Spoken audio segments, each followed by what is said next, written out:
ዓላማ መር ሕይወት በሪክ ዋረን 11ኛ ቀን የእግዚአብሔር የቅርብ ወዳጆች መሆን። የእግዚአብሔር ጠላቶች ሳለን በልጁ ከእርሱ ጋር ከታረቅን እርቅን ካገኘን በኋላ በሕይወቱማ መዳናችን እንዴት የላቀ አይሆንም? ሮሜ 5:10 እግዚአብሔር የቅርብ ወዳጅ ሊሆን ይፈልጋል። ከእግዚአብሔር ጋር ያለህ ግንኙነት ብዙ ገጽታዎች አሉት። እርሱ ፈጣርህ፣ ሰርህ፣ ጌታህ፣ ገዥህ፣ ፈራጅህ፣ ነፃ አውጭህ፣ አባትህ፣ አዳኝህና ከዚያም በላይ ነው። አስገራሚ እውነት ግን ኃያሉ እግዚአብሔር ወዳጅ ለመሆን መጓጓቱ ነው። እግዚአብሔር ከሰው ጋር ያለውን ትክክለኛ ግንኙነት ኤደን ገነት ውስጥ ከነበረው ሁኔታ እንመለከታለን። አዳምና ሔዋን ከእግዚአብሔር ጋር ቅርብ ወዳጅነት ነበራቸው። መንፈሳዊ ወግ፣ ሥርዓቶች ወይም ሃይማኖት ሳይሆን በእግዚአብሔርና እርሱ በፈጠራቸው ሰዎች መካከል በፍቅር ላይ የተመሠረተ ግንኙነት ብቻ ነበር ያለው። አዳምና ሔዋን የበደለኝነት ስሜትና ፍርሃት ሳያግዳቸው በእግዚአብሔር ደስተኞች ሲሆኑ እርሱም በእነርሱ ደስ ይለው ነበር። ከእግዚአብሔር ጋር የማያቋርጥ ግንኙነት እንዲኖረን ሆነን ነበር የተፈጠርነው። ነገር ግን በኃጢአት ምክንያት ይህ አይነቱ ግንኙነት ተቋረጠ። በብሉይ ኪዳን ዘመን ከእግዚአብሔር ጋር እንደዚህ ያለ ወዳጅነት የነበራቸው ሰዎች ጥቂት ነበሩ። ሙሴና አብርሃም የእግዚአብሔር ወዳጆች ተብለው ነበር። ዳዊት በእግዚአብሔር እንደ ልቤ የሆነ ሰው ተብሏል። ኢዮብ፣ ሄኖክና ኖህ የእግዚአብሔር የቅርብ ወዳጆች ነበሩ። ይሁን እንጂ በብሉይ ኪዳን በአብዛኛው የሚታየው ከእግዚአብሔር ወዳጅነት ይልቅ እግዚአብሔርን መፍራት ነበር። ከዚያም ኢየሱስ ሁኔታውን ለወጠው። የኃጢአታችንን ዕዳ በመስቀል ላይ በከፈለ ጊዜ ከእግዚአብሔር የመለየታችን ተምሳሌት የሆነው የቤተ መቅደስ መጋረጃ ከላይ እስከ ታች ተተረተረ። ይህ የሚያመለክተው እንደገና በቀጥታ ወደ እግዚአብሔር ለመግባት የተቻለ መሆኑን ነው። ከእግዚአብሔር ጋር ለመገናኘት እንደ ብሉይ ኪዳን ካህናት የብዙ ሰዓታት ዝግጅት ሳያስፈልገን በማንኛውም ጊዜ ወደ እግዚአብሔር ለመቅረብ እንችላለን። መጽሐፍ ቅዱስ እንዲህ ይላል። ይህ ብቻ አይደለም፣ ነገር ግን አሁን እርቅን ባገኘንበት በጌታችን በኢየሱስ በኩል በእግዚአብሔር ደግሞ ሐሴት እናደርጋለን። ሮሜ 5:11 ከእግዚአብሔር ጸጋና ከኢየሱስ መሥዋዕትነት የተነሳ ከእግዚአብሔር ጋር ለመወዳጀት ይቻላል። ይህ ሁሉ ከእግዚአብሔር ነው። እርሱ በክርስቶስ አማካይነት ከራሱ ጋር አስታረቀን። 2 ቆሮንቶስ 5:18 ኢየሱስ ክርስቶስ የእኔ ወዳጅ ይላል አንድ የቆየ መዝሙር። ከሥላሴ ሦስት አካላት ጋር ወዳጅነትና ግንኙነት እንድንመሰርት የሚጋብዘን ግን እግዚአብሔር ነው።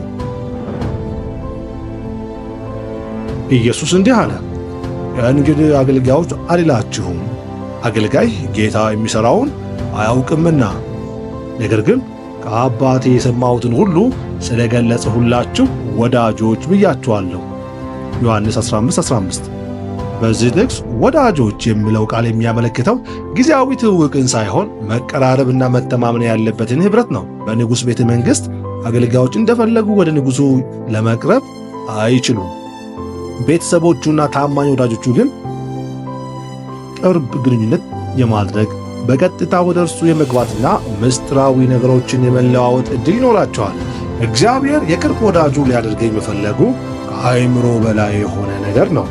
ቢሆንም መጽሐፍ ቅዱስ እንዲህ ይላል፣ ስሙም ቀናተኛ የሆነ እግዚአብሔር ቅንዓት ያለው አምላክ ነውና ለሌላ አምላክ አትስገድ።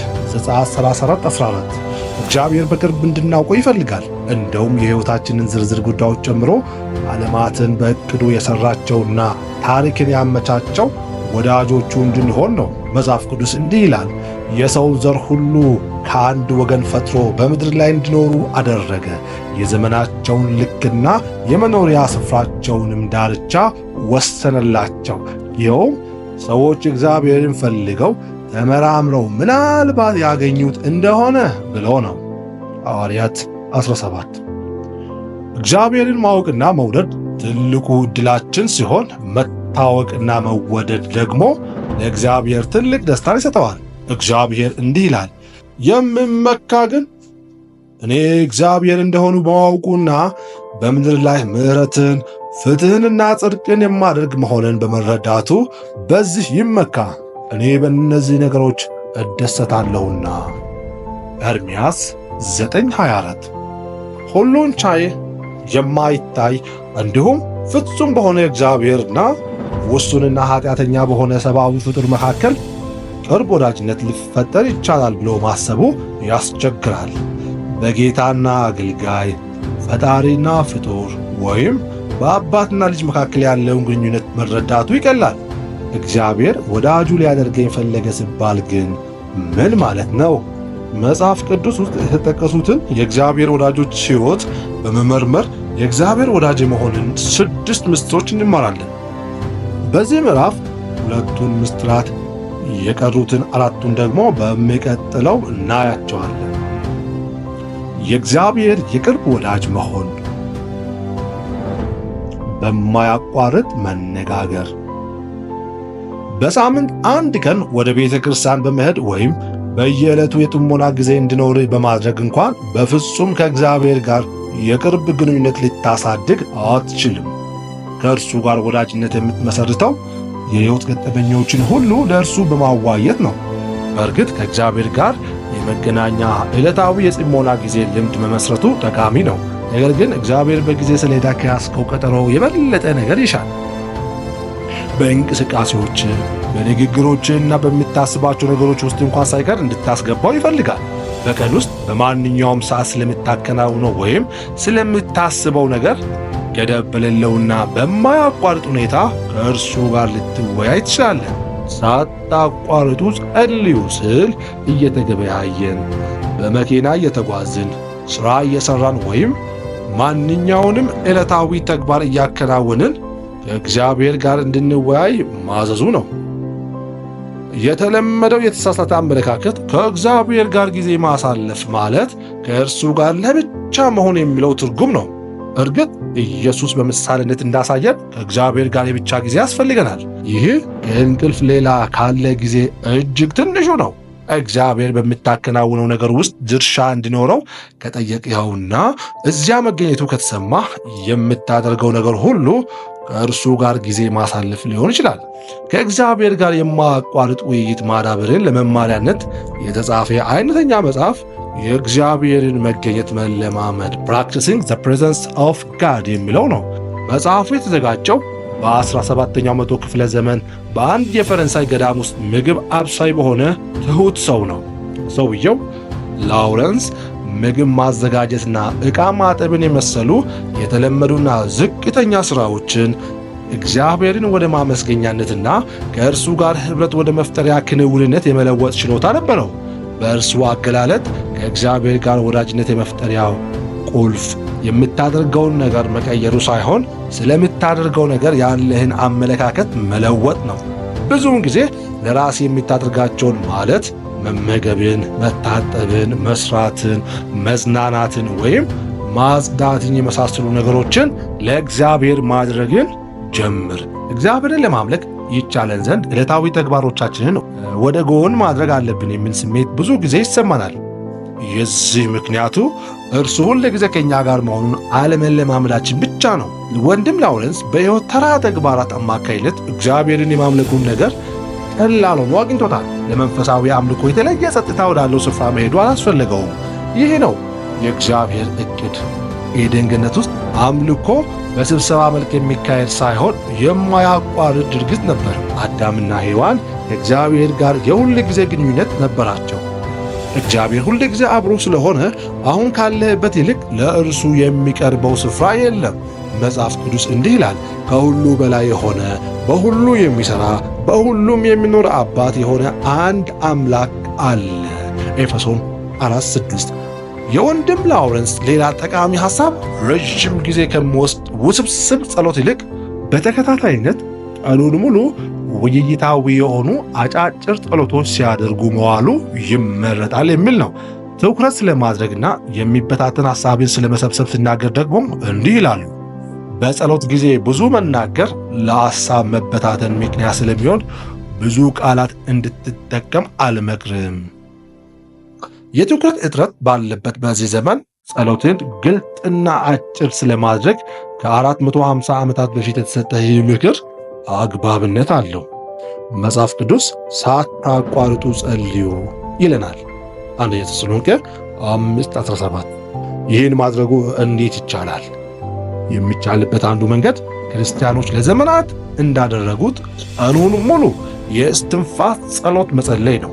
አንድ አጭር አንቀጽ ከመጽሐፍ ቅዱስ ልትጠቀም ትችላለህ። ለእኔ ሕይወት ክርስቶስ ነው፣ ፍጹም አትተወኝም፣ አንተ አምላኬ ነህ የሚሉትንና የመሳሰሉትን ወደ ልቤ ጠልቀው እንዲገቡ በተቻለ መጠን ሁል ጊዜ ጸልያቸው። ዓላማህ እግዚአብሔርን ለመቆጣጠር ሳይሆን እርሱን ለማክበር ስለመሆኑ እርግጠኛ ሁን። የእግዚአብሔርን በአጠገብ መኖር መለማመዱ ልታሳድገው የሚቻልህ ልማድና ጥበብ ነው።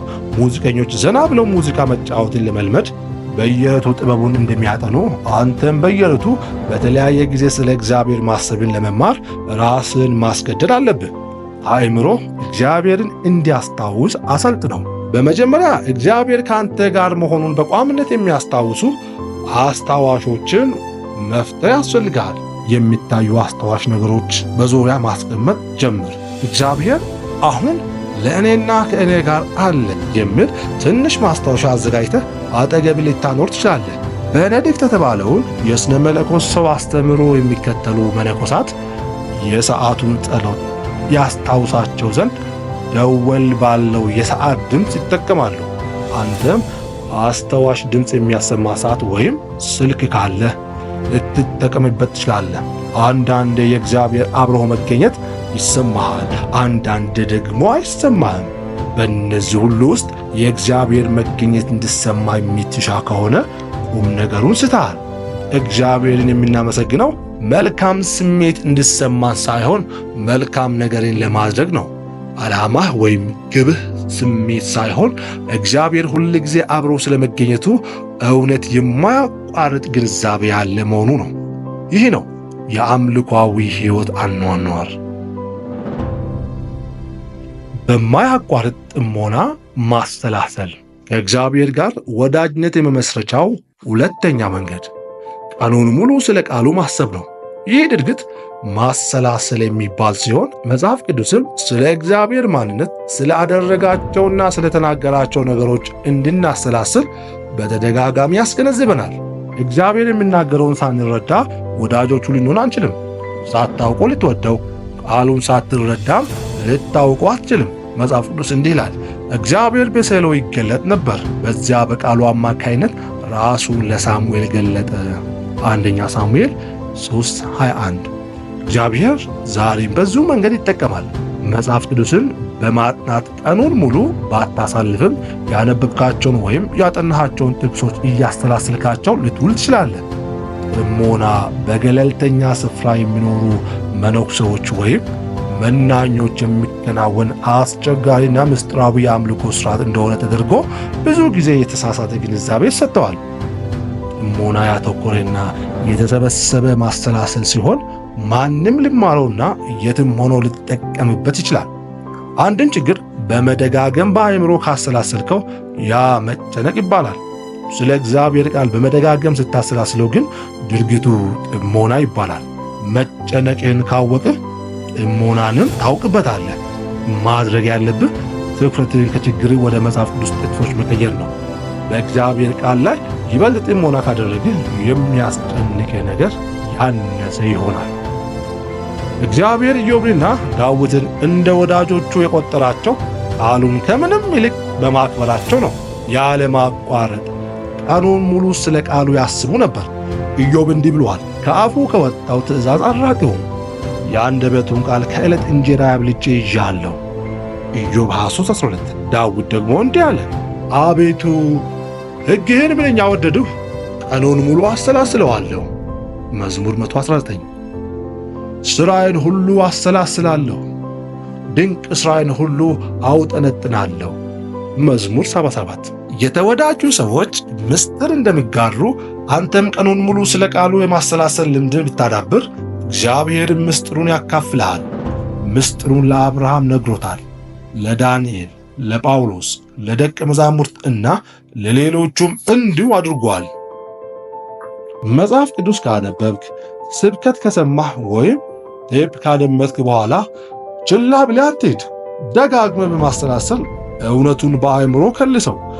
እግዚአብሔር የተናገረውን ቃል ይበልጥ በከለስከው ቁጥር ብዙ ሰዎች የሚያበልጣቸውን የሕይወት ምስጢር ይበልጥ ትረዳለህ። መጽሐፍ ቅዱስ እንዲህ ይላል፣ እግዚአብሔር ምስጢሩን ከሚፈሩት ወዳጆቹ አይሰውርም፣ ክዳኑንም ይገልጥላቸዋል። መዝሙር 25። በሚቀጥለው ምዕራፍ ከእግዚአብሔር ጋር ወዳጅነት ማጎልበትን በተመለከተ 4 ተጨማሪ ምስጢሮችን እንማራለን። ነገር ግን እስከ ነገ አትጠብቅ። ከእግዚአብሔር ጋር ተደጋጋሚ ውይይት ማድረግንና ቃሉን ያለ ማቋረጥ ማሰላሰልን ዛሬውኑ ጀምር። ጸሎት ለእግዚአብሔር እንድትናገር ያደርግሃል። ጥሞና ደግሞ እግዚአብሔር እንድናገርህ ያደርገዋል። ሁለቱም የእግዚአብሔር ወዳጅ ለመሆን እጅግ አስፈላጊዎች ናቸው። 11ኛ ቀን ስለ ዓላማዬ ሳስብ። ላሰላስለው የሚገባ ጉዳይ። እግዚአብሔር የቅርብ ወዳጄ ለመሆን ይፈልጋል። ላስታውሰው የሚገባ ጥቅስ። እግዚአብሔር ምስጢሩን ከሚፈሩት ወዳጆቹ አይሰውርም፣ ክዳኑንም ይገልጥላቸዋል። መዝሙር 25። ልብ ልለው የሚገባ ጥያቄ። ስለ እግዚአብሔር ማሰብንና ቀኑን ሙሉ ከእርሱ ጋር መነጋገርን ለማስታወስ ምን ላድርግ?